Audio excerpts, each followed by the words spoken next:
luz que escapa da fenda, o mistério quântico da criação e a Kabbalah. Uma jornada entre ciência e espírito, onde a partícula é desejo e o colapso é correção. De Alessandro Oliveira dos Santos. Introdução. Imagine uma partícula que atravessa uma parede com duas fendas. Às vezes, ela passa por uma só, às vezes por ambas ao mesmo tempo. Às vezes, ela nem sabe o que é, onda ou corpúsculo. E o mais estranho, se você decidir olhar, ela se comporta de maneira diferente. E se você decidir olhar depois que ela já passou, ela muda o comportamento de antes. Como se o futuro moldasse o passado. Essa é a essência do famoso experimento da dupla fenda com atraso, um dos maiores enigmas da física moderna. Mas, e se te dissessemos que esse fenômeno já está descrito, em outros termos, há milhares de anos nos escritos da Kabbalah? E que esse elétron incerto é, na verdade, um desejo em busca de sua correção? Que essa mudança de comportamento não é mágica, mas a expressão de uma lei superior, a da intenção? Nesta monografia, vamos caminhar entre a física e a sabedoria espiritual antiga. Vamos usar o experimento da fenda dupla como uma ponte para entender o mistério da criação, como ela se revela ao observador e como isso está ligado à forma como o desejo se organiza para se parecer com o Criador. Prepare-se, vamos atravessar as fendas do conhecimento, com olhos físicos e olhos da alma. Capítulo 1. O experimento. Primeiro, o enigma da fenda dupla. O experimento clássico, luz ou partícula. O experimento da fenda dupla é simples na aparência, mas devastador em suas implicações. Um físico do início do século XX projeta o seguinte: uma fonte lança partículas, elétrons, por exemplo, contra uma barreira com duas fendas. Do outro lado, um anteparo registra o padrão de chegada das partículas. Se as partículas fossem simples, bolinhas, elas passariam por uma das fendas e fariam dois riscos no fundo, como duas sombras claras. Mas não é isso que acontece. Se não houver nenhum observador, nenhum detector para espiar o que acontece nas fendas, o padrão final não é duplo, mas ondulatório, parecido com o padrão de interferência da água. É como se o elétron tivesse passado pelas duas fendas ao mesmo tempo, como uma onda de possibilidade, e se interferisse consigo mesmo. Isso é o que chamamos de comportamento ondulatório, ele é tudo ao mesmo tempo. Um campo de possibilidades. Mas quando colocamos um detector para ver por qual fenda ele passou. Surpresa! O padrão muda. Não há mais interferência, não há mais onda. Agora o elétron escolhe uma fenda só. Ele se comporta como uma partícula sólida. Como se a simples observação fizesse com que a onda colapsasse para uma decisão. O observador altera o comportamento. Essa é a essência do dilema. A observação altera o resultado. Parece mágica, mas é física quântica. A presença do observador, ou melhor, da intenção de medir, muda o que a partícula faz. Ela é onda, mas se transforma em partícula só porque alguém quis saber. Segundo, o experimento da fenda dupla com atraso. O paradoxo aumenta, futuro molda o passado. Se isso já não fosse estranho o suficiente, cientistas como John Archibald Wheeler propuseram um experimento ainda mais intrigante, a fenda dupla com atraso, Delayed Choice Experiment.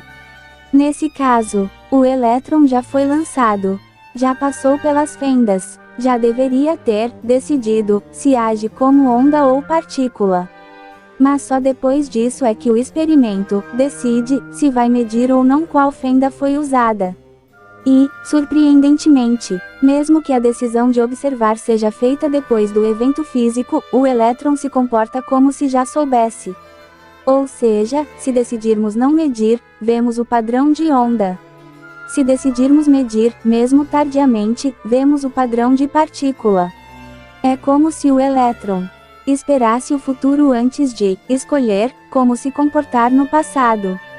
O tempo, então, parece reversível.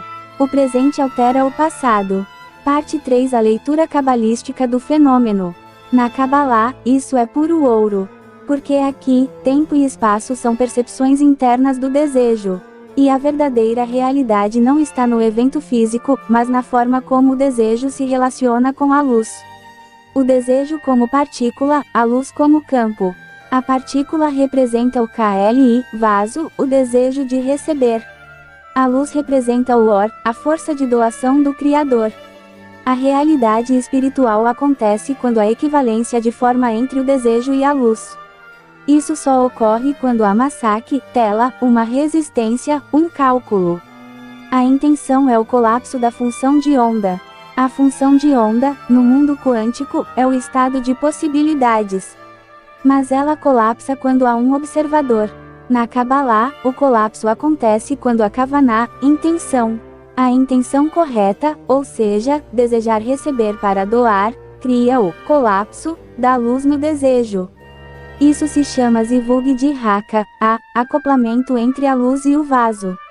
Assim como o detector no experimento decide o comportamento da partícula, a Kavaná decide o comportamento da realidade espiritual.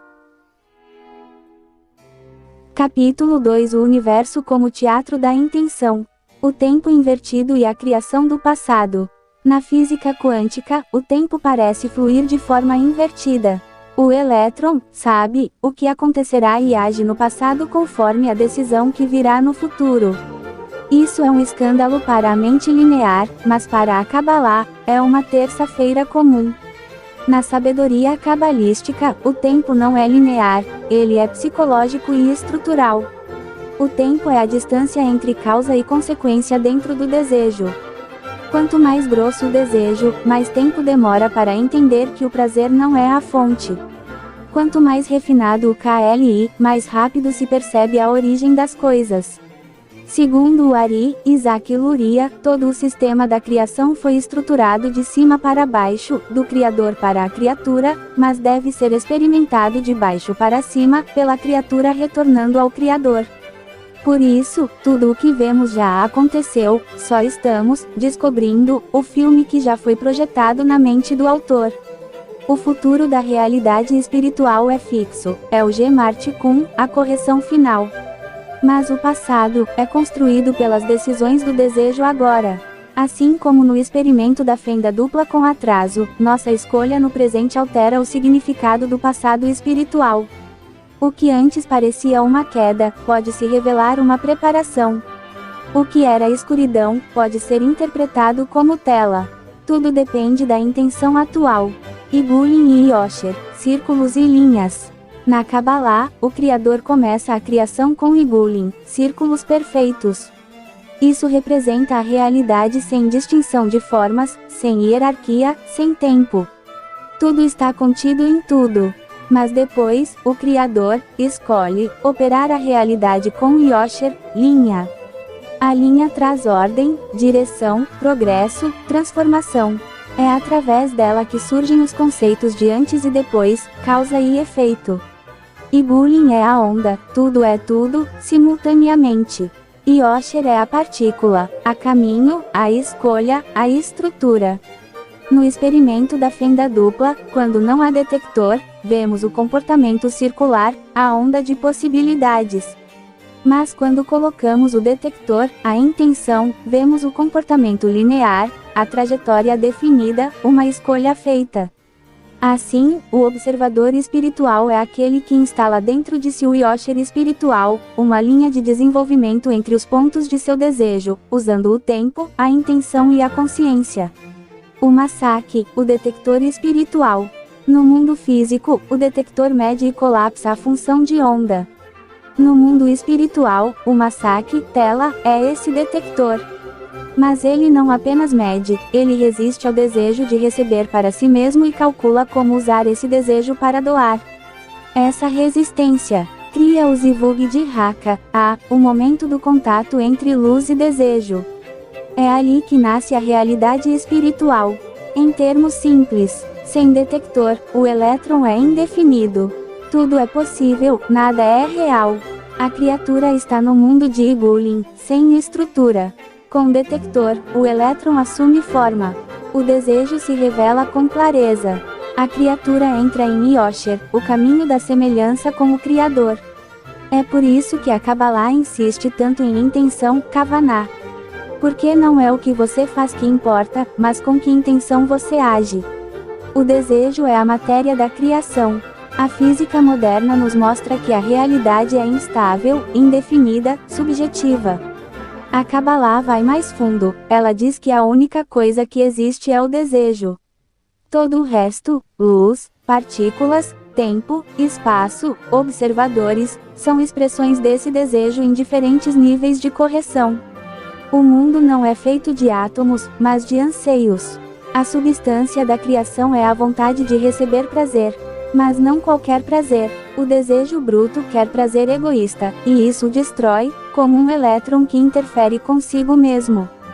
Quando o desejo é corrigido, ou seja, quer receber para doar, então ele se torna compatível com a luz. Esse momento é o verdadeiro colapso da função de onda, o nascimento do ser espiritual. Parte 3. O observador interior, alma, livre-arbítrio e realidade. A alma como observador dos mundos. Na física, o observador decide o resultado do experimento. Na Kabbalah, a alma é o verdadeiro observador. Ela é a centelha do Criador dentro da criatura, equipada com o potencial de decidir não o que acontece lá fora, mas como interpretar isso internamente, ou seja, qual realidade ela vai manifestar segundo seu grau de semelhança com a luz. A alma não é algo que temos. É algo que construímos. A centelha inicial, o ponto no coração, é como a câmera colocada no experimento. Se ela for ativada, pela intenção de doar, ela colapsa todas as possibilidades da existência em uma realidade de correção, alinhada ao sistema dos mundos superiores. Portanto, assim como o detector afeta o passado do elétron, a alma corrigida afeta o passado espiritual da criatura. Suas quedas, seus erros, suas falhas, tornam-se parte necessária do caminho. Não como desculpa, mas como plataforma de crescimento. Livre-arbítrio, decidir observar. O grande segredo da espiritualidade cabalística é que o livre-arbítrio não está nas ações, nos pensamentos nem nas emoções. Está em com que intenção observamos a realidade. O Criador faz tudo, como o campo quântico determina todas as possibilidades. Mas ele não interfere na nossa decisão de com que intenção nos conectamos a essas possibilidades. O livre-arbítrio, segundo Baal Hassulam, está em escolher o ambiente correto e em elevar men, ou seja, elevar um pedido, um anseio, uma aspiração sincera pela correção da intenção. E aqui surge uma analogia quântica poderosa. Aquele que escolhe elevar um men está como o cientista que decide instalar o detector depois do elétron já ter passado pela fenda, mas isso ainda muda todo o resultado. Por quê? Porque no mundo espiritual, a decisão da criatura atualiza o passado da alma. A escolha de agora define como toda a vida anterior será interpretada, como caos sem sentido ou como um caminho de providência e direção. O Criador como campo de possibilidades infinitas.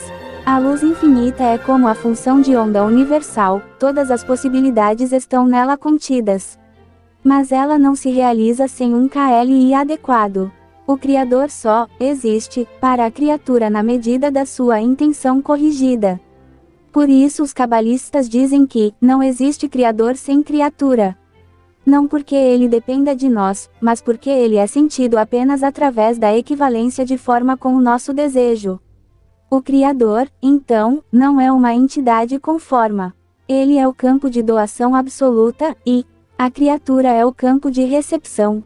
A realidade surge no choque entre essas duas tendências, quando o desejo cria um massacre que permite refletir a luz e usar o desejo de forma altruísta. Esse é o verdadeiro colapso espiritual da função de onda, quando o ser humano se torna Adam, semelhante ao sistema divino. Os mundos espirituais como estados colapsados. Os cabalistas descreveram 5 mundos espirituais: Adam Kedimon, Atzilut, Beriah, Yetzirah e Asiah. Cada um deles é um nível de realidade, com maior ou menor proximidade da luz. Eles não são lugares, mas graus de percepção da realidade com base na intenção. Em Adam Kedimon, a luz é quase plena. Em Asiah, estamos no mundo mais escuro e desconectado. A passagem de um mundo ao outro é como mudar o tipo de detector espiritual. como se em cada mundo o elétron se comportasse de forma diferente, segundo a resolução da câmera usada para observá-lo. E aqui está o ponto de ouro. Cada alma vive dentro de um experimento de dupla fenda cósmico. Se não observarmos com intenção, tudo será confusão, onda, caos, dúvida. Mas se ativarmos a observação correta, mesmo o que já passou muda de forma. Esse é o segredo do arrependimento verdadeiro, Techuvá, retornar ao ponto onde a intenção nasceu, mudar a raiz do desejo, e com isso reconstruir o passado à luz da conexão com o Criador. Cabalá, a ciência da observação consciente. A Cabalá não é misticismo, superstição ou religião. É um método científico, exato, repetível, mas aplicado a um nível mais sutil da realidade, o desejo. Ela ensina o ser humano a se tornar o verdadeiro observador do universo, não de fora, como um físico, mas de dentro, como alguém que refina seu desejo até que ele não interfira mais consigo mesmo, até que ele não destrua mais a onda, até que ele se torne compatível com a luz que o criou. Em outras palavras, a Cabalá ensina o ser humano a observar com amor. Parte 4 Síntese, inspiração e glossário para o caminho. A Sinfonia da Criação, a dança entre o Igulin e o Yosher. Imagine que o universo é uma sinfonia. Antes de ouvir qualquer melodia, tudo é um mar de ondas, os Igulin, círculos, desejos em estado puro, ainda sem forma ou direção, apenas pulsam e vibram em potencial infinito. Essas ondas são a luz não revelada, o desejo sem restrição, um caos criativo. Ao ativar a Kavaná, a intenção focada e direcionada, o caos se organiza. O que era onda dispersa torna-se linha reta, o Yosher, reta, a Masaki, véu, reflexo, que permite criar ordem dentro do desejo. É como colocar um detector no experimento da dupla fenda, fazendo a luz se comportar como partícula, revelando-se com clareza, harmonia e propósito. Esse processo é o Zivug, o casamento entre a luz e o vaso, onde o amor e a doação se manifestam, dando forma e sentido à existência. O papel do ser humano, co-criador consciente. O ser humano, segundo o método do BNE Baruch e o Rav Michael Lightman, não é uma marionete passiva, mas um co-criador consciente do universo. Ao elevar Men, ele pede a luz para se revelar dentro da sua intenção corrigida. É essa prática que transforma a experiência espiritual do possível no real.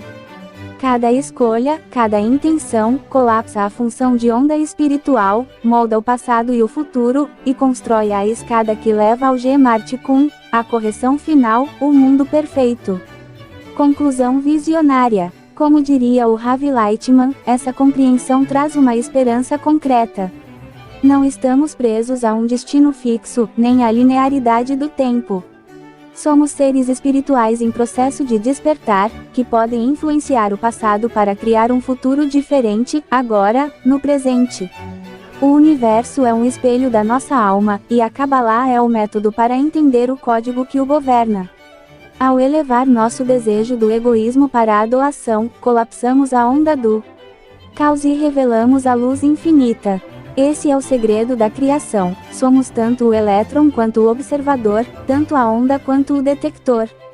Glossário básico. Experimento da dupla fenda, um experimento da física quântica que mostra que partículas, como elétrons, podem se comportar como ondas ou partículas dependendo da observação. Experimento da dupla fenda com atraso, variante onde a decisão de observar a partícula acontece depois dela ter passado pelas fendas, ainda assim afetando o comportamento passado da partícula. Kavaná, intenção, foco do desejo, a observação consciente da alma. Tikkun, correção espiritual do desejo, a transformação do egoísmo em doação. Men, pedido ou súplica pela correção, elevação do desejo para receber a luz correta. Masaki, véu ou tela que permite refletir a luz sem se destruir, criando equilíbrio. Igulin, círculos, desejos não ordenados, estado de onda no espiritual. Yosher, Yashar, linha reta, estado de ordem e estrutura, resultado da Kavaná aplicada. Zivug, união ou casamento entre a luz e o vaso, momento de manifestação espiritual. Ein Sof, luz infinita, Criador. Gemartikun, correção final da alma e do mundo, estado perfeito de conexão com o Criador. São Paulo, 2025.